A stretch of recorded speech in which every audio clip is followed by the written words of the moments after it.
Welcome to the Slop Farm. Enjoy the video.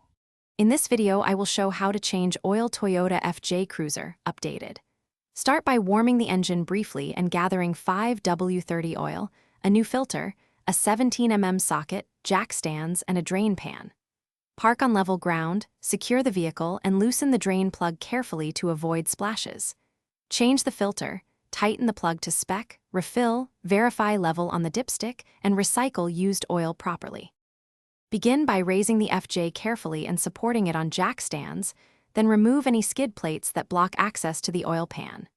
Position a drain pan under the drain plug, loosen the 17mm plug, and let oil drain until it slows to a drip. Remove the old oil filter with a strap wrench, inspect sealing surfaces, install a new gasket, hand tighten the new filter, and prepare to refill with fresh oil.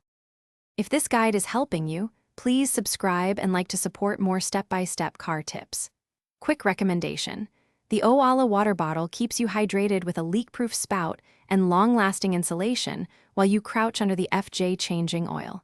It's easy to sip between steps and won't spill on oily hands. Also check the description for the product link and other deals. Now let's get back to the video. After adding oil, start the engine for a minute to circulate oil, then shut off and wait 2 minutes before checking the dipstick. Confirm the level between the low and full marks, add oil in small increments if below, and inspect under the vehicle for leaks at the drain plug and filter. Reset the maintenance reminder per the owner manual, note the mileage, and dispose of used oil at an authorized recycling center. Thanks for watching. Consider subscribing if we helped you today.